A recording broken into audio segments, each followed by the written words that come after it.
years old, I watched my mother catch a boot to the face. I watched my father walk off like nothing happened, and I watched her laying there, crying, busted lip, bloody mouth. I watched my grandmother close the door to our room. She had guessed so well. While I lay there trying to console my mother, obviously to the best of my ability.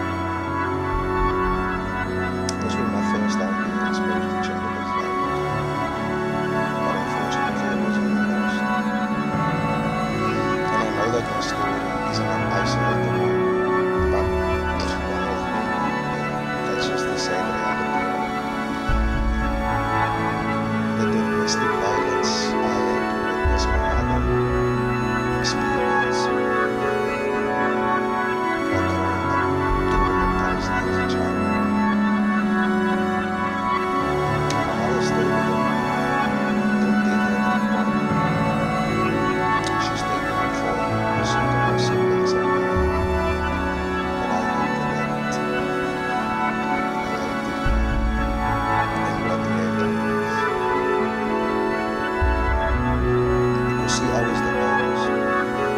I was there for it all. I was there. I was there trying to conceal my younger brother and sister from what was actually happening. I was there picking up shattered glass with plates and cups after a fight.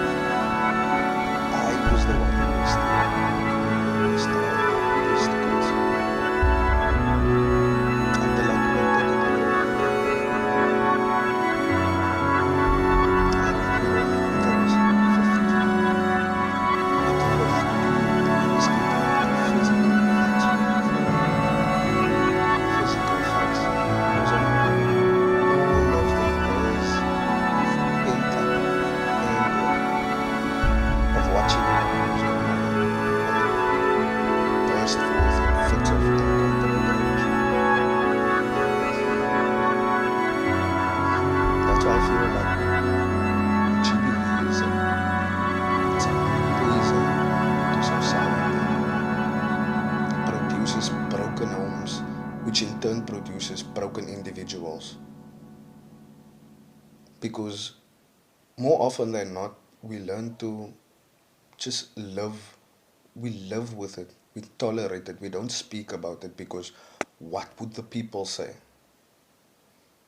But that's exactly how these perpetrators are being protected, and instead, victims are the ones being left feeling ashamed, and that has to stop.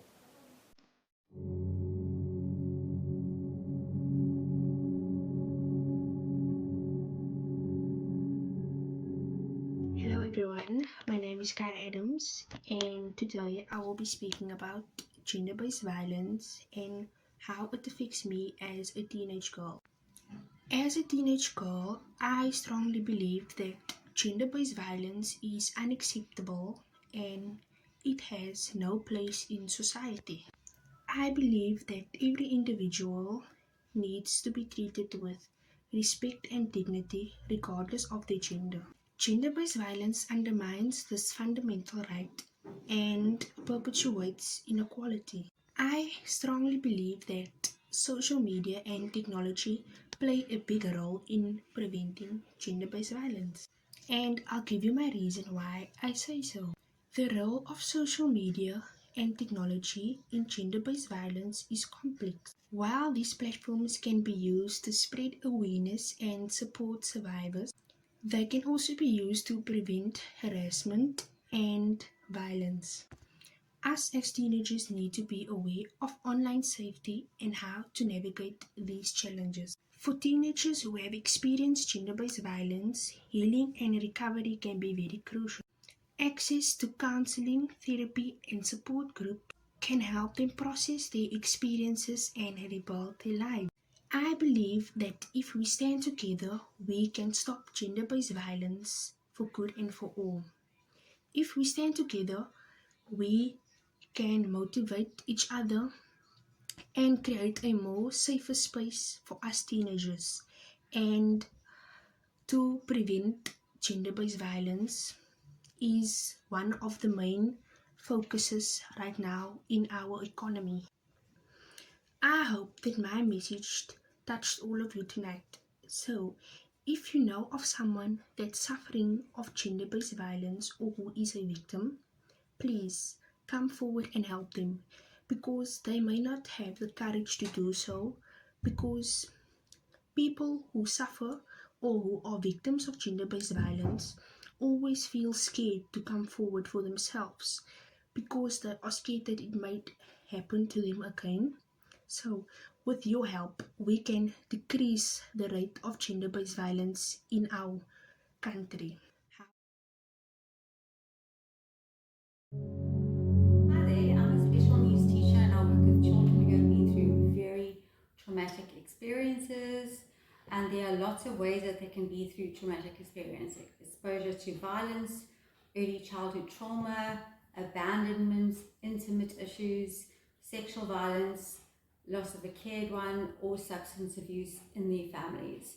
So that um, irregulates the brain function terribly. So they don't know how to, because they haven't been taught to, because of everything that's happened to them, how to regulate their emotions or how they're feeling or how to calm themselves or what they're going through. So anything you say, do, touch can trigger them, and they can become very violent or very aggressive, or they can become very introverted, very sullen, and then they won't speak to you. So it's how you approach them and how you speak to them is a very important thing. So depending on what trauma they've been through, you never ever go up to a child and just touch them and speak to them. You speak to them gently, kindly, without touching, and you always ask them, can I touch you? And if they say yes, it's okay. And if they say no, you need to respect that because of the trauma that they've been through. It could be sexual violence, it could be substance violence, it can be abandonment violence. And then the abandonment violence is they get very attached to the teacher or the caregiver that is looking after them, which is very difficult because they latch onto you and they see you as their mom and they don't want anybody else but you. So they create a very big bond with you, and you learn to create that trust issue with them, which is very important because they need to trust somebody, and that's the only way they will open up and talk to you. As long as they can trust one person, that's the very important thing. Now, the other thing is there's sexual abuse, and you've got to get to know them really well to understand where they're coming from when it comes to sexual abuse. So when you approach them and they don't want to talk to you, don't want to look at you, and don't want to touch you, you've got to take a step back and think, what has triggered them? What emotional damage has it caused them? And what triggers in their brain? And most of these children do end up at psychiatric hospitals, and they do get very, very strong medication to regulate their emotions, their mood swings, their sleeping habits, because some of them regress terribly. They either don't talk to you at all, they wet their beds, they have terrible nightmares, and they can be terribly aggressive where they're triggered by one look or somebody saying something which has nothing to do with anything, and they will be very, very aggressive and they're violent. So you have to be very aware of what you are saying and what you are doing when you are approaching them. So our approach is always to be gentle, to be kind, to be loving, and ask always if you can touch a child, because even touching a child's hair can trigger them, because they are sometimes so groomed that a person can groom them by their hair, and that's already sexual abuse. So we have to be very careful. Abandonment issues is a very different thing, which causes very mental challenges for them. So they're always in a fight and flight mode, always, where they are left alone, abandoned in their little hooky or their little house, where the parents leave them all night long and they have to scavenge for food, and they have to scavenge for warmth, and the only safe place the next day they know is that they're going to school and they're going to be safe and they're going to be loved and they're going to be cared for. and they don't know what's going to happen to them the next day. So they're always in the fight or flight mode. So you have to also be very gentle on how you approach them and that sort of situation. So the whole factor here is with their mental capacity is that they are always on a high or always on a low.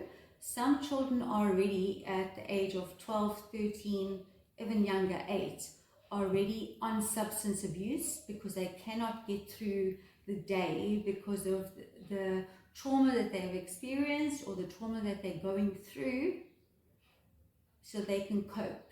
Lots of children under the age of 7 have experienced physical violence with the parents. They've witnessed it and they've hid away, or they've tried to protect the mom, and unfortunately they've come off second best and they get kicked out of the house and they've got to find somewhere else to live.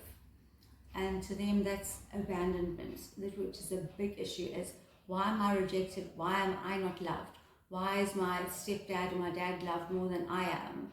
And you have to reassure and retrain the brain in letting them know that they are loved, they are accepted, they are special, they are wanted, they needed, and they have got so much in life to give. But it's retraining the brain and the muscle memory. Otherwise, everything is a trigger. So if we don't correct it now, in the long term, it could be very dangerous. So what we're trying to do is to correct it now, fix it now, and support them and educate them and just love and care for them as much as we can.